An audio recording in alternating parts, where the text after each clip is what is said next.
unfortunately, nobody popped on. So anyway, so take two. Happy Monday. Yay. Happy Monday after a whirlwind week for a lot of people in the world that were participating in the worldly holidays. We were so blessed to not have participated and have just experienced such an amazing peace. And Christmas is always, many Christmases were not peaceful in my life. And it just is beautiful to have peace, having it completely removed. So let me know how last week went for all of you, those if you celebrated or if you didn't. No judgment. Our home, we only celebrate the biblical feasts. So and those will be coming up in a couple of months. And so right now it's kind of a quiet, introspective, just, like winter. Everything's kind of hibernating and sleeping, and that's what we're kind of doing. And anyway, so this week is week 11, and I probably should have looked up how to pronounce this, but I'll do my best. It's Vayigash, possibly. So anyway, and it is, and it means draw near, and it's Genesis 44, 18 through 47, 27. And the Haftorah is, the prophets is Ezekiel 37, 15 through 28. And then there's several Gospels, Luke 6, 9 through 16, John 5, 1 through 47, Acts 7, 13 through 15, and 2 Thessalonians 2, 1 through 12. And then for those of you that are following along with the extra biblical texts, and I'm trying to sync up the extra biblical texts of Jubilees, Jasher, and Josephus the best I can. Sometimes sometimes the stories kind of overlap, and so this is the best of my ability in trying to do this. I've not found a resource that has it already laid out, so I'm doing my best to kind of try to sync them together for those of you that are interested in the extra biblical text. So it's Jubilees 43, 11 through 45, 12, Jasher 54, 1 through 55, 36. And Josephus is a little difficult. So it's chapter 2. No, it's book 2, chapter 6, verse 8, 139. It's got a lot. Through book 2, chapter 7, verse 7, 193. And yeah, it's set up differently. And so that's the best I could figure out where they sync up with the Torah. So let me know what you think. Let me know if you figured something different out.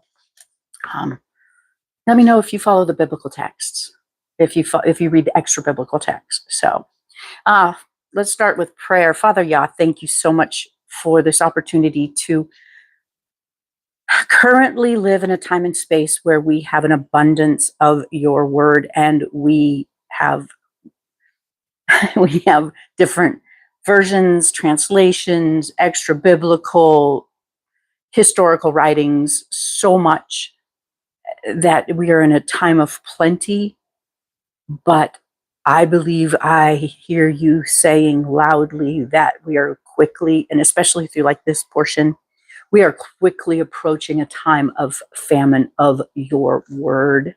And my heart's desire, Father, is to encourage people to feast on your word and get it in them for the time, for the, kind of like Joseph storing up the grain for 7 years. We're in that time of plenty right now where we need to be storing it up and filling our lamps and extra containers full of oil so that we are ready to meet you for the wedding feast, and that we have your word so deeply implanted in our hearts that when the famine comes, we can be like Joseph, pouring out of your storehouse that you have filled.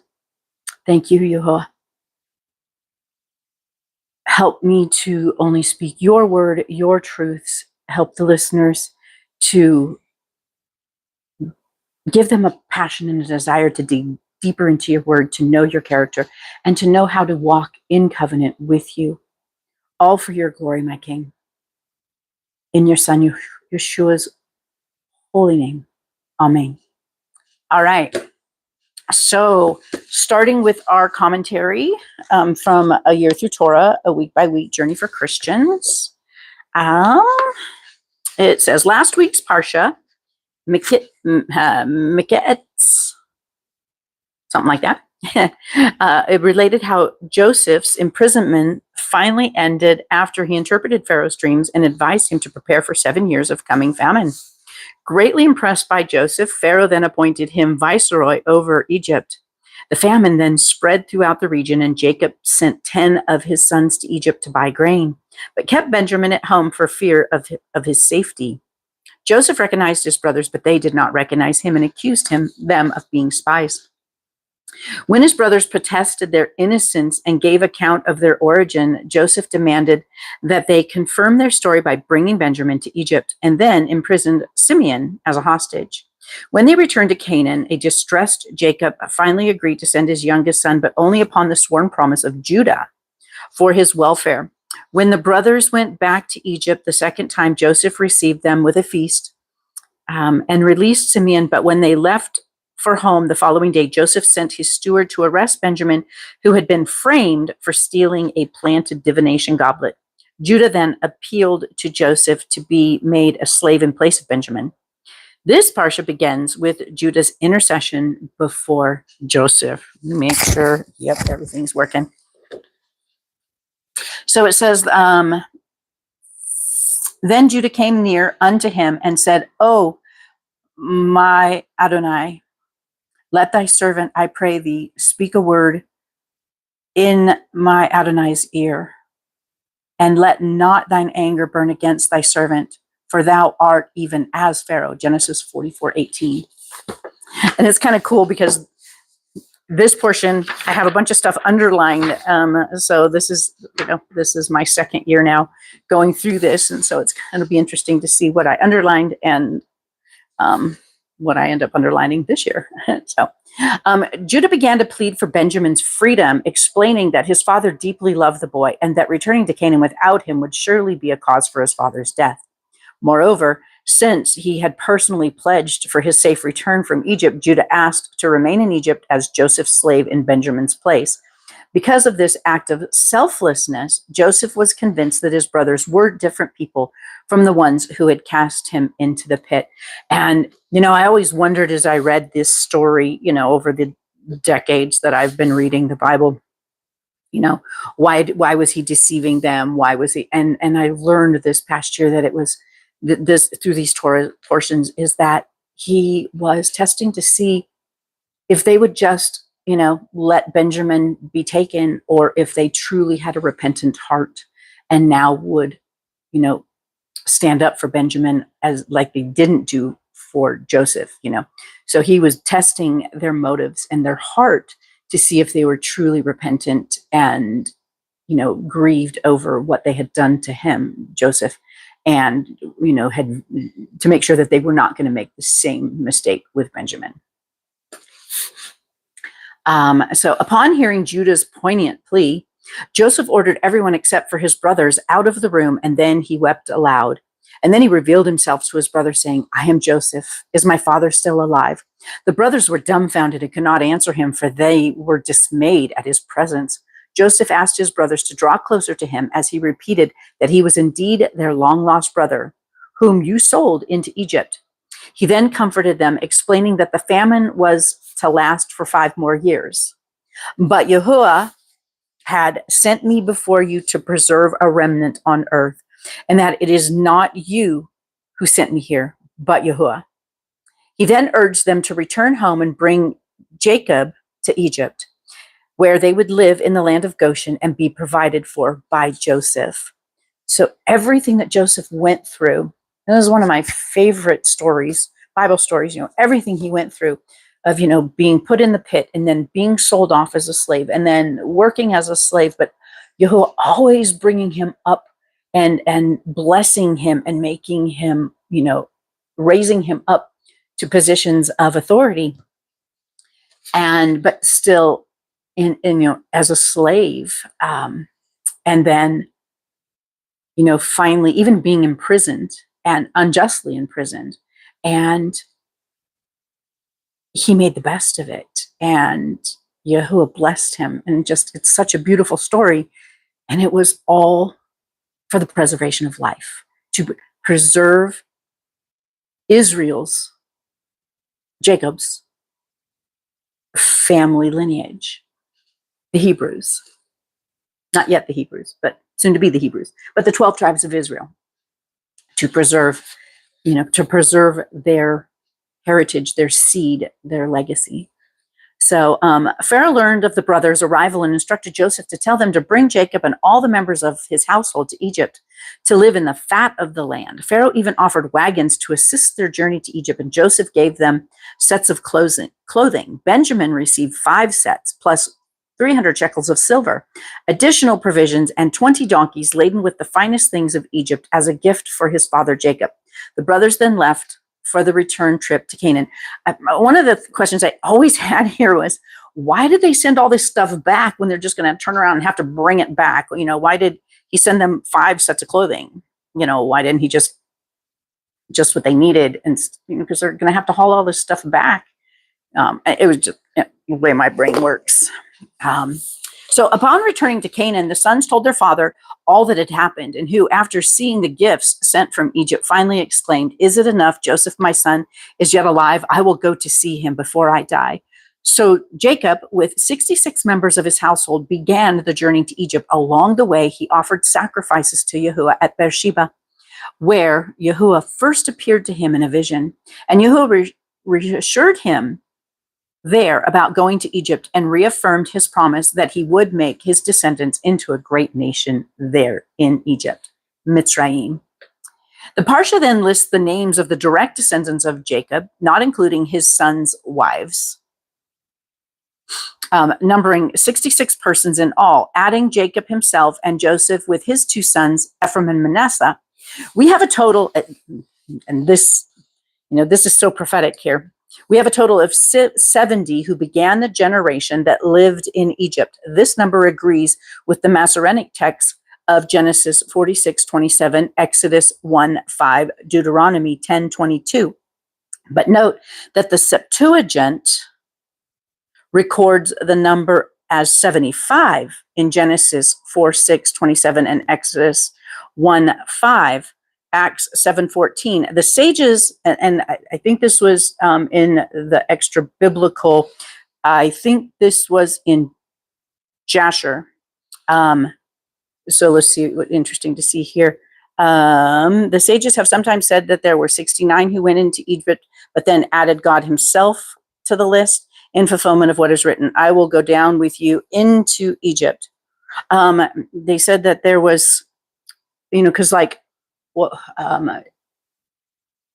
Judah's sons, Onan and Eber, I think, who died. There was a few that died, but they still were counted in the 70 and or 75. Interesting. So I'll have to look into that. I'll put a big old question mark there.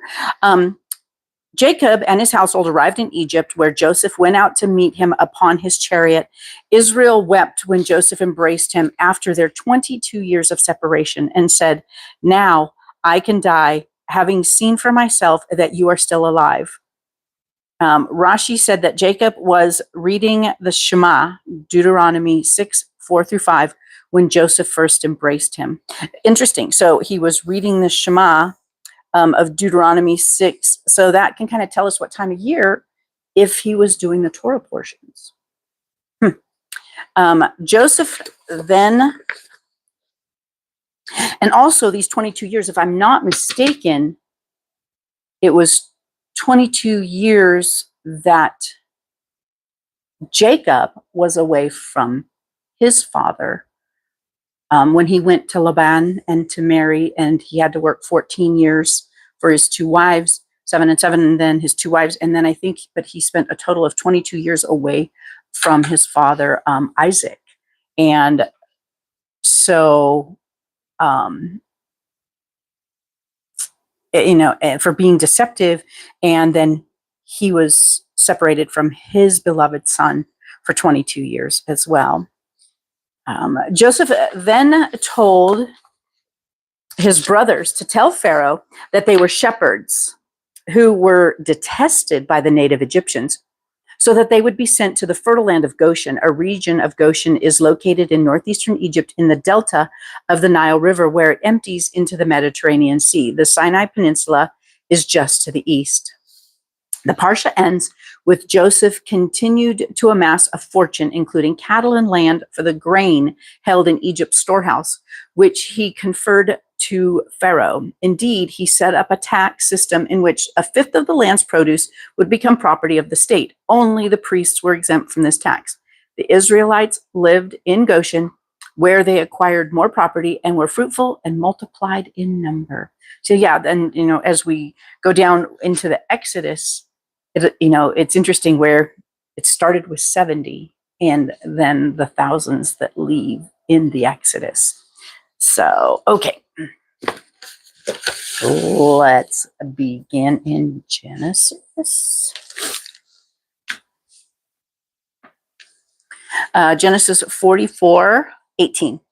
And Yehudah came near to him, Judah, and said, "Oh, my master, please let your servant speak a word in my master's hearing, and do not let your displeasure burn against your servant, for you are like Pharaoh." My master asked his servant, saying, "Have you a father or a brother?" And we said to my master, "We have a father, an old man, and a young child of his old age, and his brother is dead, and he alone is left of his mother's children, and his father loves him. And you said to your servants, bring him down to me, and let me set my eyes on him." And we said to your master, "This boy is not able to leave his father, for if he leaves his father shall die." But you said to your servants, "Unless your youngest brother comes down with you, you do not see my face again." And it came to be, when we went up to your servant, my father, that we told him the words of my master. And our father said, "Go back and buy us a little food." But we said, "We are not able to go down if our youngest brother is with us, then we shall go down. For we are not able to see this man's face unless our youngest brother is with us." Then your servant, my father, said to us, "You know that my wife bore me 2 sons, and the one went out from me, and I said, truly, he is torn to pieces, and I have not seen him since. And if you take this one from me too, and harm comes to him, you shall bring down my gray hair with evil to Sheol. And now if I come to your servant, my father, and the boy is not with us, since his own life is bound up in his life, then it shall be, when he sees that the boy is not with us, that he shall die. So your servant shall bring down the gray hair of your servant, our father, with evil to Sheol. For your servant went guarantee for the boy to my father, saying, if I do not bring him back to you, then I shall be a sinner before my father forever. And now, please, let your servant remain instead of the boy as a slave to my master, and let the boy go up with his brothers. For how do I go up to my father if the boy is not with me, lest I see the evil that would come upon my father?" So it shows that, Judah is truly repentant for what he did, and he truly loves his father and cares about his well-being, and, would rather stay as a slave in Egypt under Joseph than have his father mourn the loss of his second favorite son. 45. And Joseph was unable to restrain himself before all who stood by him, and he called out, "Have everyone go out from me." So no one stood with him while Joseph made himself known to his brothers. And he wept aloud, and the Mitzrayites, the Egyptians, of the house of Pharaoh heard it. And Joseph said to his brothers, "I am Joseph. Is my father still alive?" But his brothers were unable to answer him, for they trembled before him. I always found that was really strange, because Judah just sat there and told him, if we don't bring Benjamin back with us, my father's going to die. And here he's asking him, is he still alive? That always, but why? Then Joseph said to his brothers, please come near to me. And when they came near, he said, I am Joseph, your brother, whom you sold into Mitzrayim, Egypt. And now do not be grieved nor displeased with yourself. This is beautiful. Total forgiveness. Do not be displeased with yourself because you sold me here, for Elohim sent me before you to preserve life. And the Torah, the first 5 books of the Bible, it's all about the preservation of life. All about the preservation and the preservation of a pure bloodline for our Messiah to be born into. So then, you did not send me here, but Elohim, and he has set me for a father to Pharaoh, and master of all of his house, and a ruler throughout the land of Mitzrayim. Hurry and go up to my father and say to him, thus says your son Joseph, Elohim has made me master of all Mitzrayim. Come down to me and do not delay. And you shall dwell in the land of Goshen and be near me, you and your children and your children's children, your flocks and your herds and all that you have. And I shall provide for you there, lest you and your household and all that you have come to poverty, because 5 years of scarcity of food is still to come. Does anyone else have that witness that the famine for the word, that we're in a time of plenty right now, but famine for the word is quickly approaching? Anyone else? Anyway, just something the Father's really been impressing on me. I know a few years back when he started opening my eyes to the truths of Torah, one of the things he said to me was, be like the wise virgin and fill your lamps with oil. Get your, preservation, prep, get things ready. And so that's what I've been doing, and at first my brain went straight to, household preps, food preps and things like that. And then he shifted to, no, it's fill your with oil, the word, get the word so deeply permeated into my being that when there is a famine for the word, it's in me. And with the Holy Spirit, the Ruach HaKodesh, he will bring all things to remembrance. Everything that I feasted on, he will bring it to remembrance when it's needed. So does anyone else to have a second, third, fourth, fifth to witness? Anyone else have the same urging in their spirit that the time of famine for the word is quickly approaching? Sorry. So then, hurry and go to my father, Goshen. Okay. And I shall provide for you there, lest you and your household and all that you have come to poverty, because 5 years of scarcity of food is still to come. And look, your eyes and the eyes of your brother Benjamin, see that it is my mouth that speaks to you. And you shall inform my father of all my esteem in Mitzrayim, Egypt, of all that you have seen. And you shall hurry and bring my father down here. And he fell on his brother Benjamin's neck and wept. And Benjamin wept on his neck. And he kissed all of his brothers and wept over them. And after that, his brothers spoke with him. And the report of it was heard by the house of Pharaoh, saying, the brothers of Joseph have come. And it was good in the eyes of Pharaoh and in the eyes of his servants. And Pharaoh said to Joseph, say to your brothers, do this, load your beasts and go and enter the land of Canaan. And take your father and your household and come to me, and I give you the best of the land of Mitzrayim, and you eat the fat of the lamb. And you have been commanded to do this. Take wagons out of the land of Mitzrayim for your little ones and for the wives, and you shall bring your father and come. And do not be concerned about your goods, for the best of all the land of Mitzrayim is yours. And the sons of Israel did so.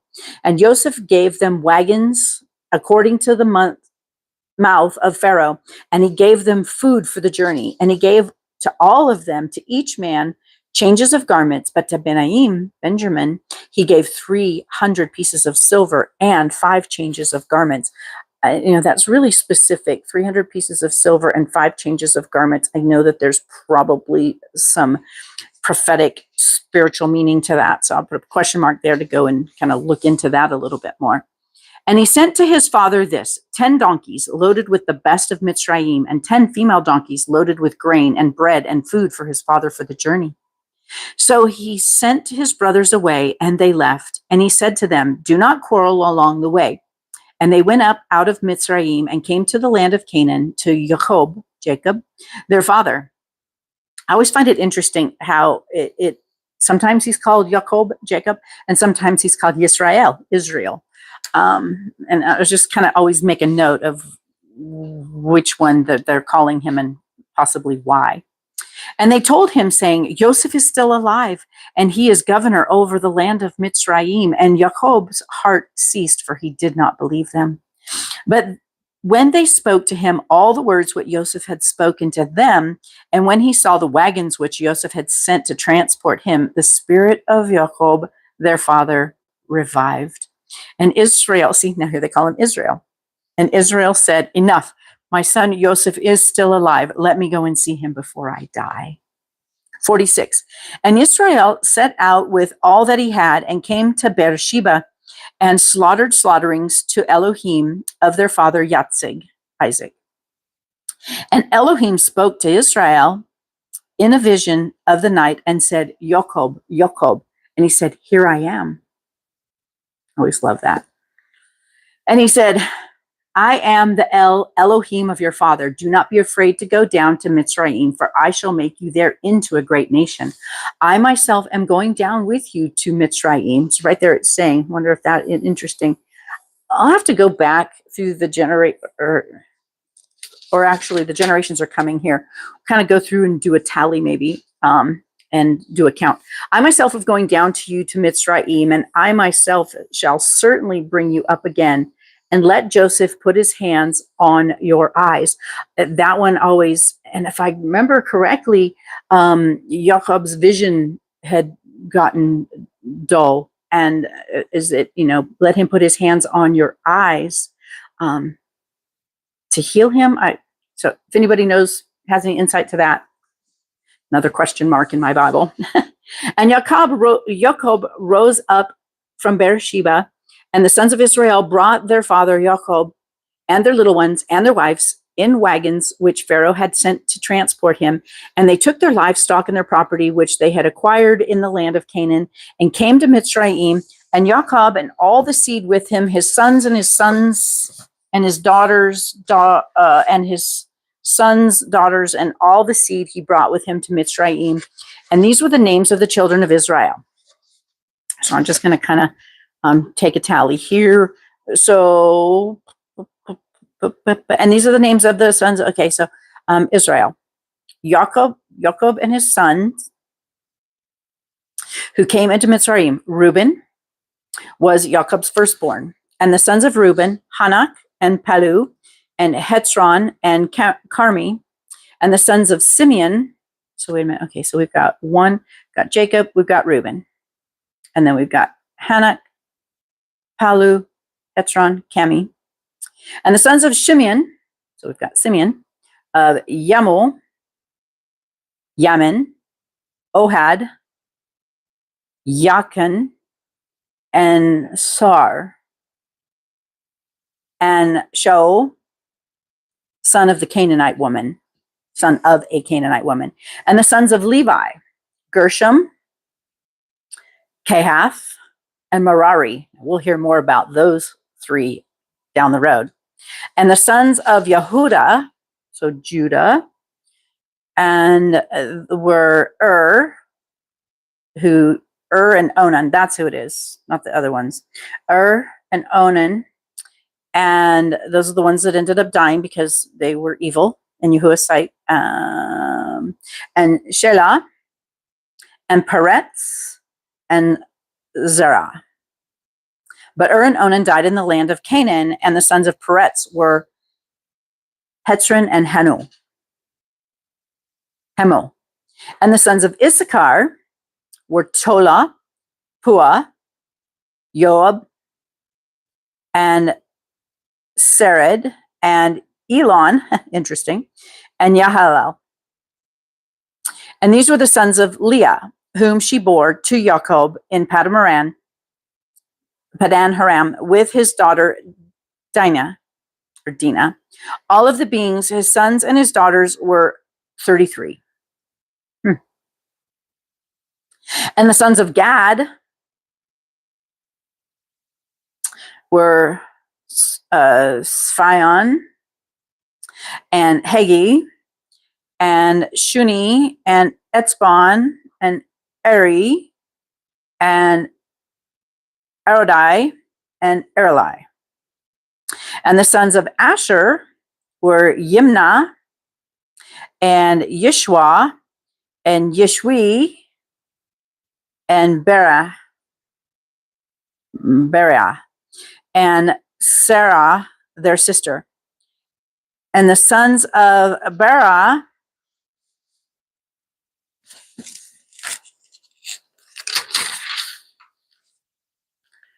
Heber and Mechalelel. These were the sons of Zilpah, whom Laban gave to Leah, his daughter, and these she bore to Jacob, 16 beings. So we got 16 beings. And the sons of Reuel, Jacob's wife,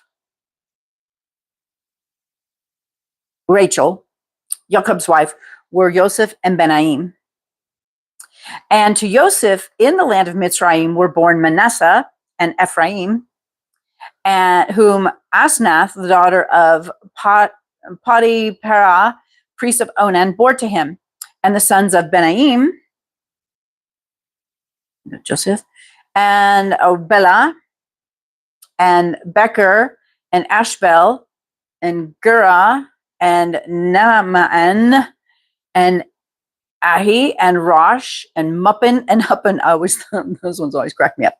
Muppin, and Huppin, and Ard. Muppin, Huppin, and Ard. These were the sons of Rahel, who were born to Jacob, 14 beings in all. And the sons of Dan, Hushim, and the sons of Naphtali, Yatzal, and Guni, and Yetzer, and Shillem. These were the sons of Bilhah, who Laban gave to Rahel, his daughter, and she bore to Jacob 7 beings in all.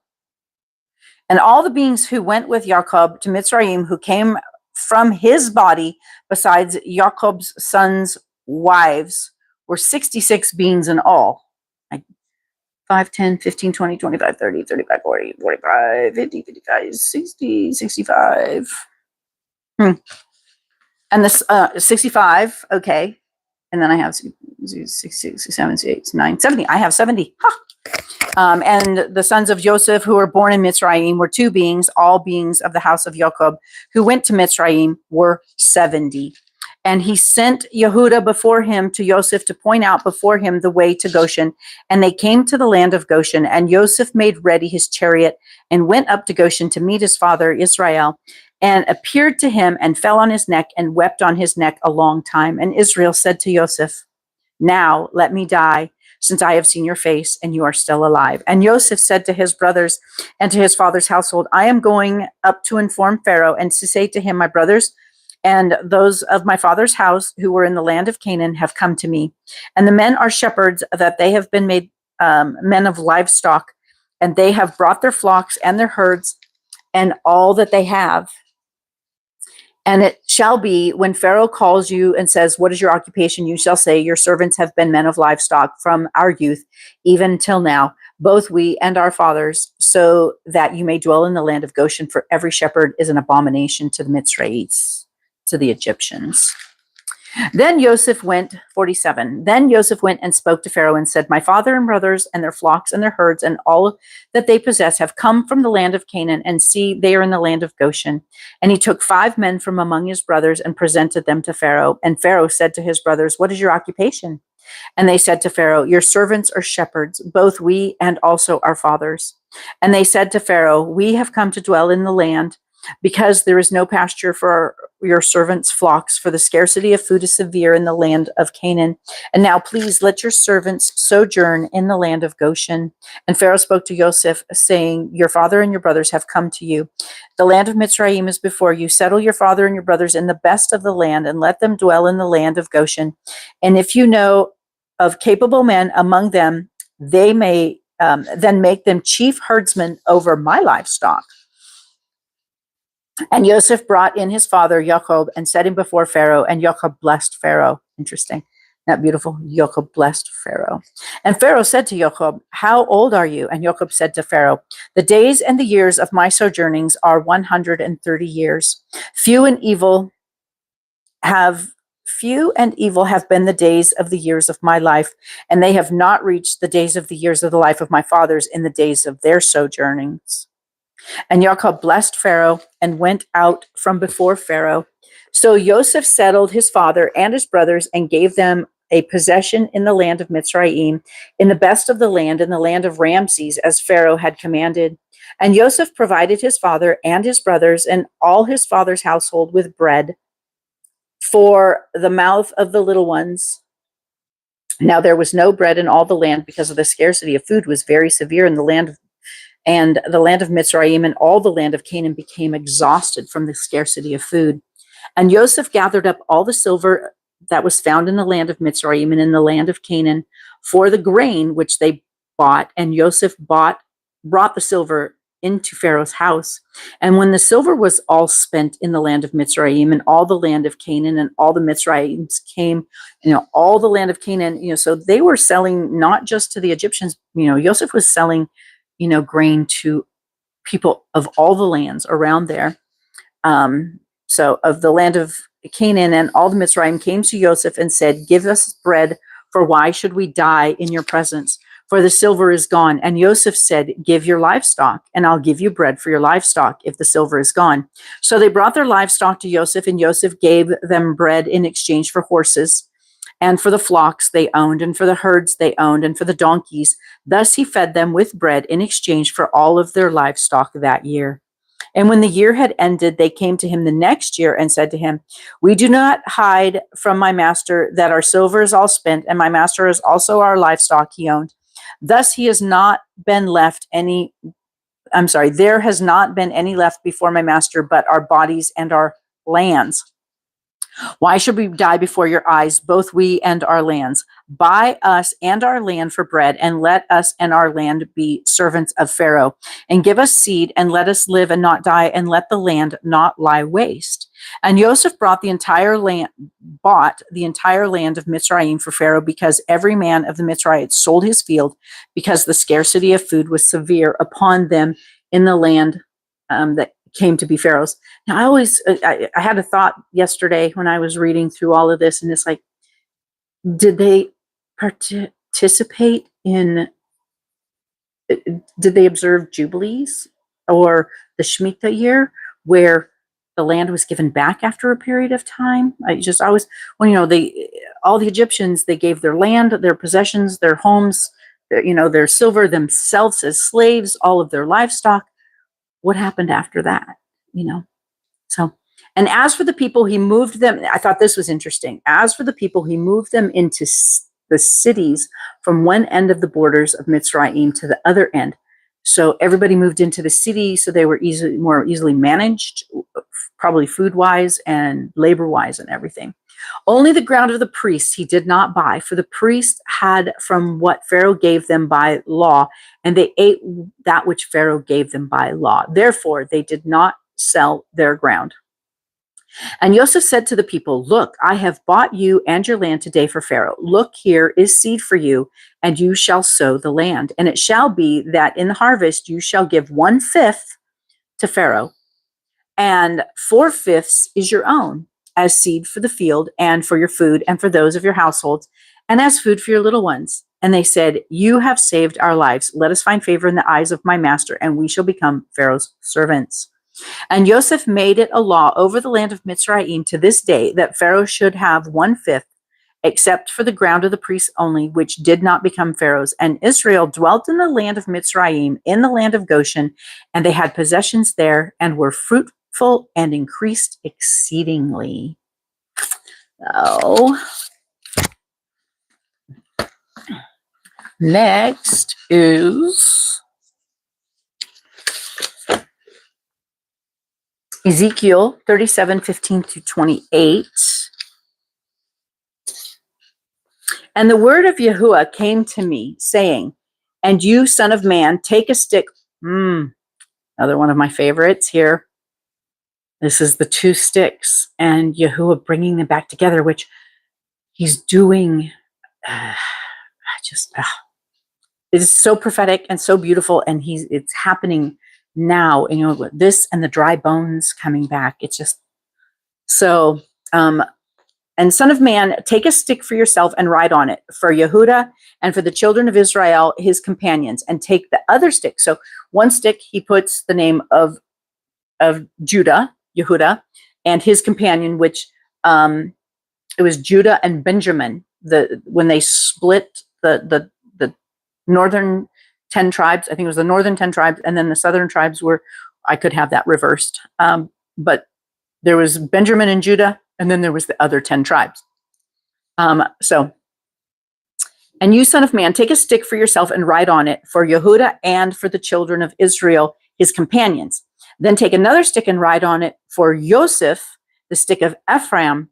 And Ephraim, they were the ones that were scattered, and they represent the nations, the multitudes. Ephraim, and for the house of Israel, his companions, the 10 tribes. And then bring them together of yourself into one stick, and they shall become one in your hand. This is talking about future time when all of the 10 tribes of Israel come back and become one again. And this is what we're waiting for. Then bring them together for yourself into one stick, and they shall become one in your hand. And when the children of your people speak to you, saying, won't you show us what you mean by these? Say to them, thus says the master Yahuwah, see, I am taking the stick of Joseph, which is in the hand of Ephraim, and the tribes of Israel, his companions, and I shall give them unto him with the stick of Yehuda, and make them one stick. And they shall be one in my hand, and the sticks on which you write shall be in your hand before their eyes. And speak to them, thus says the master Yahuwah, see, I am taking the children of Israel from among the nations where they have gone, and shall gather them from all around, and shall bring them into their land. So he's bringing back the scattered, lost tribes. And I really believe that's what he's doing now, because he's calling so many people back to Torah. And we've lost our identities. We may, I've always believed I was a Gentile. But now all of a sudden I'm realizing that all of the tribes of Israel lost their identity and became Gentiles. That's the whole Ephraim. And then come to find out, I didn't meet my biological father until I was 38 years old. And he was telling me of my genealogy of, my great-great-great-great-grandfather was actually, my great-great-great-great-uncle was actually the governor of California. And in reading about him, he was the first and only Jewish governor of California. So chances are he is from the tribe of Judah. He did convert to Christianity before he died, but his brother, and he didn't have any children, but his brother is my great-great-great-grandfather. So I'm assuming he was Jewish as well. So that makes me believe that, part of the lost tribes, we assimilated into the rest of the nations. And when the children of your people speak to you, saying, won't you show us what you mean by these? Say to them, thus says the master Yahuwah, see, I am taking the stick of Joseph, which is in the hand of Ephraim, and the tribes of Israel and his companions, and I shall give them unto him with the stick of Yehuda, and make them one stick, and they shall be one in my hand. And the sticks on which you write shall be in your hand before their eyes. And speak to them, thus says the master Yahuwah, see, I am taking the children of Israel from among the nations where they have gone, and shall gather them from around the world, and shall bring them into their land. I look forward to that. And I shall make them one nation in the land on the mountains of Israel, and one sovereign shall be sovereign over them all, and let them no longer be two nations, and let them no longer be divided into two regions, and they shall no longer defile themselves with their idols, nor with their disgusting matters, nor with any of their transgressions. And I shall save them from all of their dwelling places in which they have sinned, and they shall cleanse them, and they shall be my people, and I will be their Elohim. And Dawi, my servant, is sovereign over them, and they shall all have one shepherd, the good shepherd, and walk in my right rulings, the Torah, and guard my laws, and shall do them. See, he's calling us back, and he's putting it in our heart to walk in his right rulings and to guard his laws and do them. Hear and obey, Shema. And they shall dwell in the land that I have given to Jacob, my servant, where your fathers dwelt, and they shall dwell in it, and their children and their children's children forever. And my servant David, be their prince forever. So the Messiah, Ben David, the conquering king. And they shall make a covenant of peace with them, and I shall make a covenant of peace with them, an everlasting covenant. It is with them, and I shall place them and increase them, and shall place my set apart place in their midst forever. And my dwelling place shall be over them, and I shall be their Elohim, and they shall be my people. And the nations shall know that I, Yahuwah, am setting Israel apart, when my set apart place is in their midst forever. All right, and then next is Lucas.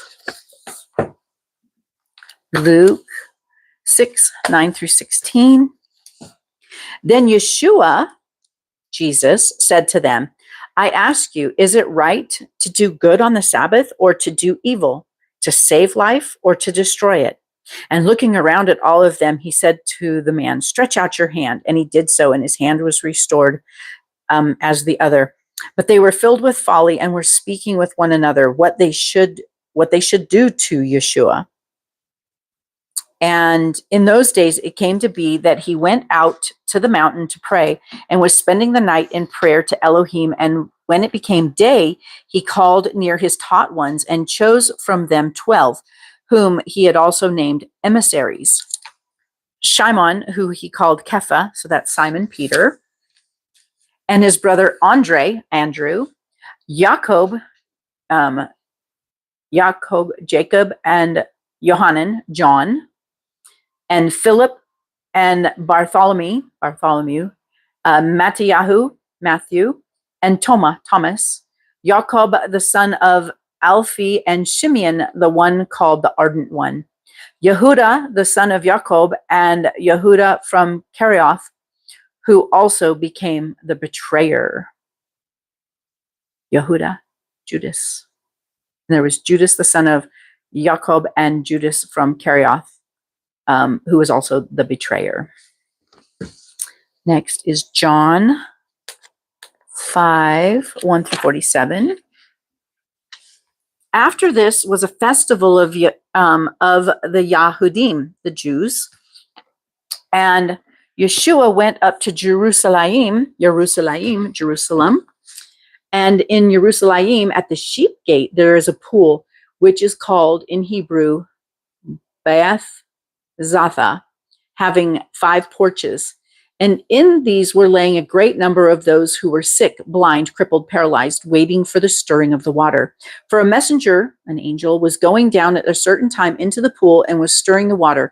Whoever stepped in first, then after the stirring of the water, became well of whatever disease he had. And a certain man was there who had a sickness for 38 years. And when Yeshua saw him lying there, and knowing that he had already been a long time, he said to him, do you wish to become well? And the sick man answered him, Master, I have no one to put me into the pool when the water is stirred, but while I'm coming, another steps down before me. Yeshua said to him, rise, take up your bed and walk. And immediately the man became well, and he took up his bed and was walking. And now it was the Sabbath on that day.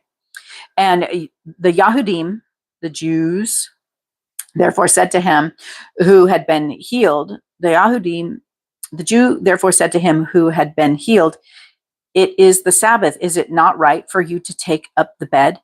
And he answered them, he who made me well, he answered them, He who made me well said to me, take up your bed and walk. And therefore they asked him, who is the man who said to you, take up your bed and walk? But the one who has healed did not know who it was, for Yeshua had moved away, and a crowd being in that place. After Yeshua found him in the set apart place and said to him, see, you have been made well. Sin no more, so that no worse matter befalls you. Did I not write John 5, 1-47? Okay, there we go. And the man went away and told the Yahudim that it was Yeshua who made him well. And because of this, the Yahudim persecuted Yeshua and were seeking to kill him because he was doing these healings on the Sabbath. But Yeshua answered them, my Father works until now, and I work. Because of this, then the Yahudim were seeking all the more to kill him, because not only was he breaking the Sabbath, but he also called Elohim his own father, making himself equal with Elohim. Therefore, Yeshua responded and said to them, truly, truly, I say to you, the Son is able to do none at all by himself, but only that which he sees the Father doing, because whatever he does, the Son also likewise does. For the Father loves the Son and shows him all that he himself does, and the greater work than these he is going to show him, in order that you marvel. For as the Father raises the dead and makes alive, even so the Son makes alive whom he wishes. For the Father judges no one, but has given all the judgment to the Son. Interesting. And all should value the Son even as they value the Father. He who does not value the Son does not value the Father who sent him. Truly, truly, I say to you that he who hears my words and believes in him who sent me possesses everlasting life and does not come into judgment, but has passed from death to life. Truly, truly, I say to you, the hour is coming, and now is, when the dead shall hear the voice of the Son of Elohim, and those having heard it shall live. For as the Father possesses life in himself, so he gave also the Son to possess life in himself. And he has given him authority also to do judgment, because he is the son of Adam. Do not marvel at this, because the hour is coming in which all of those in the tombs shall hear his voice. And it shall come forth, those who have done good to the resurrection of life, and those who have practiced evil matters to the resurrection of judgment. Of myself, I am unable to do any matter. As I hear, I judge, and my judgment is righteous, because I do not seek my own desire, but the desire of the Father who sent me. And that's why we want to be followers of Yeshua and do the desires of our Father. If I bear witness of myself, my witness is not true. See, he's not exalting himself. He exalts the Father. This was my challenge with Christmas. Is if you know Yeshua, you know that he is humble, and he would never exalt himself to a position of, I want you all to celebrate my birthday every year. Nowhere in the Bible does it say to do that, because he's humble. He came as Messiah ben Yosef, the suffering servant, just like Joseph in the prison. He was the suffering servant until he was elevated by Elohim. Same with Yeshua. So he would never require or even ask anyone to celebrate the day of his birth, because he's humble and meek, and he's a servant. And so there is another who bears witness of me, and I know that the witness which he witnesses of me is true. You have sent to Yohanan, and he bore witness to the truth. John the Baptist. John. But I do not receive witness from man, but I say this in order that you might be saved. He was the burning and shining lamp, and for a while you wished to rejoice in his light. But I have a greater witness than that of Yohanan, for the works that the Father gave me to accomplish, the works that I do, bear witness of me that the Father has sent me. And the Father who sent me, he bore witness of me. You have neither heard his voice at any time nor seen his form, and you do not have the word staying in you, because you do not believe him whom he sent. You search the scriptures because you think you possess everlasting life in them, and these are the ones that bear witness of me. But you do not desire to come to me in order to possess life. I do not receive esteem from men. Right there. I do not receive esteem from men. Don't celebrate his birthday. It's not his birthday anyway. But I know you, that you do not have the love of Elohim in you. I have come in the name of my Father's name, and you do not receive me. If another comes in his own name, him you would receive. How are you able to believe when you are receiving esteem from one another, and the esteem that is from the only Elohim you do not seek? Do not think that I shall accuse you to the Father. There is one who accuses you, Moshe, in whom you have set your expectation. For if you believe Moshe, you believe the Torah, the writings of Moses. If you believe Moshe, you would have believed me, because the Torah all prophesies and points to the Messiah, since he wrote about me. But if you do not believe his writings, how shall you believe my words? Man, there was something I was going to share. As I was reading this, I forgot it. But it goes with this whole thing, is that, he points to the Torah and the Torah points to him. He is the living Torah. Yeshua is the Torah, the living word. So I'm not going to be able to get to Acts 7, 13 through 15 and 2 Thessalonians 2, 1 through 12. I recommend you go and read that on your own. And we're going to wrap it up since we're right at just about the hour mark. Thank you so much for joining me today. And if you know anyone who might be interested in, I believe that the Father is having me do this. And this is definitely something that the Father has asked me to do, because this is definitely not something, and boy, have I had challenges even, for the first, up until just recently, even getting this done and onto YouTube. I was just one technical challenge after another until I started doing the lives. But I felt that the Father called me to do this, and I felt that I needed to be faithful in doing it. And I believe that it is for people who are just coming out and learning about the Torah and his ways. So if you know anyone who might be interested, I always say, I haven't said it in a long time, but say it now. Don't trust what I say to you, because I am not a teacher. I am a student. I am learning, and just the Father has asked me to share my journey as I learn with others through YouTube. So this is what I'm being faithful and doing as he's asked me to do. So if there's anyone that share this with them. Let me know what you think. I'd love to see your comments and thoughts, answer some of the questions that I've posed today through this recording. And with that, Father Yah, thank you so much for this opportunity. Thank you for everyone who's listening. Bless them, Father, and give them a deep passion, hunger, and a thirst for your word, so that they can feast on your word, learn more about your character, and learn how to walk in covenant with you. In your Son Yeshua's mighty name, amen. Be blessed, and we'll see you next week, God willing.